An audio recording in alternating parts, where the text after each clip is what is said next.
why go out and spend $30,000 to make this movie that might only make a few $100s? Why don't I just get a camera and set it up and, start doing YouTube videos? Jay, you had a great question. We talked about in between takes. Do you want to? Yeah, so I've been thinking about this a lot lately. I was like, in today's day and age, like, can we have, or could we have, like, a new filmmaker like Quentin Tarantino, like in the 90s, that making that kind of cultural impact with an independent film like the way Reservoir Dogs did?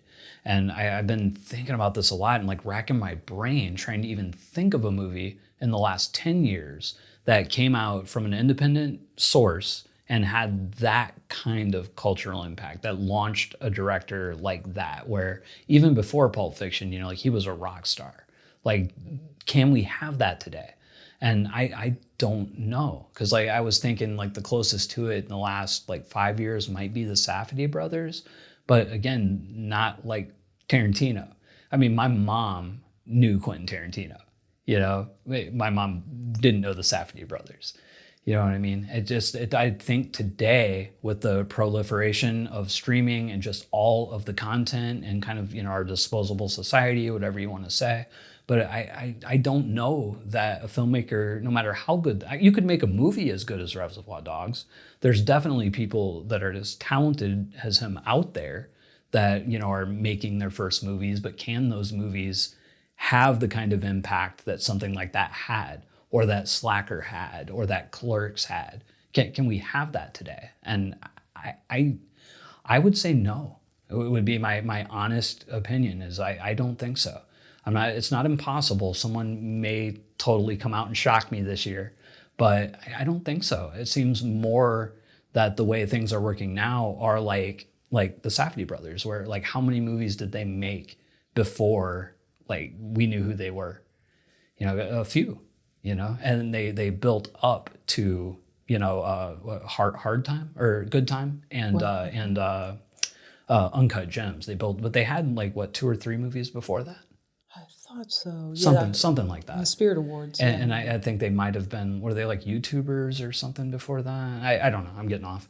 But what I'm saying is they didn't just come out with a movie that like, boom, here we are. And who has in the last 10? I can't think of anybody. I'm sure people will in the comments, but I can't think of anyone. Right, and maybe because there are more people trying, and also keep in mind we have these influencers now, and nothing against them, but people who just look good and are creative and do some really cool Instagram posts or whatever.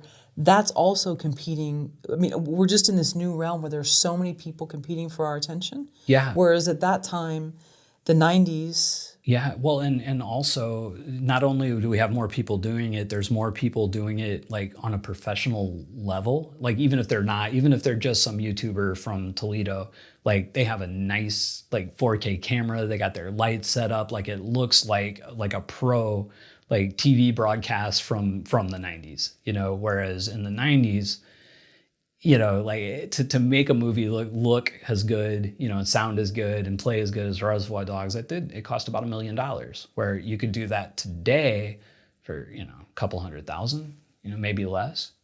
Sure, and we were getting our information from gatekeepers, for lack of a better term, and we were going to Blockbuster and seeing maybe just a few copies of something versus Harry Met Sally on the wall. Nothing against Harry Met Sally, but 20 copies of that, and then, a few of these indie titles that were harder to find. And so there was just a limited place for us to find them, limited amount of, cameras weren't, readily available like they are now. Yeah. So there might just be more Tarantinos, but maybe they're buried in the noise. Yeah, I think so, which brings up a bigger point, about distribution, and how today it's never been easier to get distribution. It's just now there's so much more content in the marketplace that the individual value of those movies has dropped. So a movie if you make a horror movie today at $50,000 and you made that exact same horror movie 5 years ago for $50,000, The 5 years ago one is going to be worth, whatever, 100 or 200,000, whereas the one today, no matter how it turns out, is 75, 100. It's just less. It's just worth less. You're making less. Like people talk a lot about Amazon dropping rates, but it's happened all over the place. DVD is shrunk. We're not making as much on DVD deals. We're not getting MGs as much. We're making platforms, distributors, buyers, they are paying less for movies than they were, until you get into the studio range.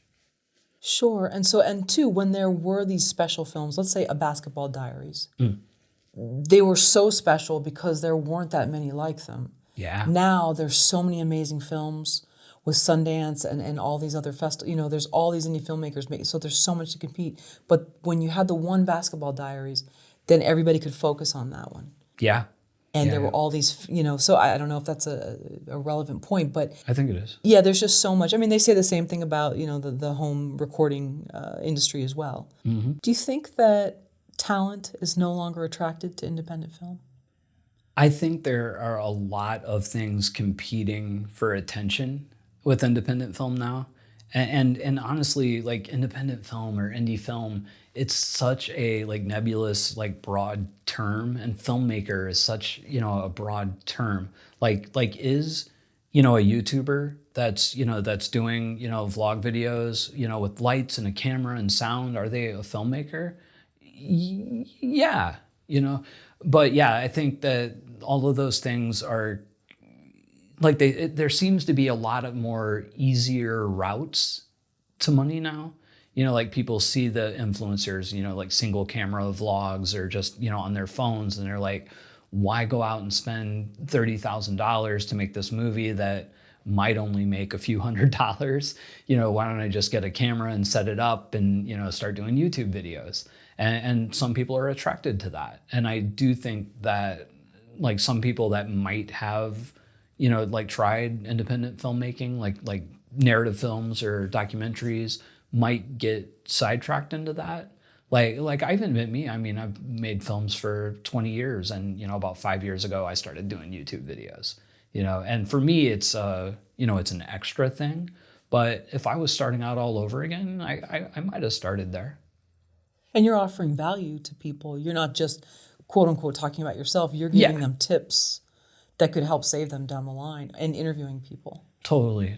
I mean, I've always, so at least in the last few years, I've been really focused, whether it's my movies or my YouTube channel. And, I said it before, it's my mantra over and over. What value am I adding? What am I giving people that they need or want?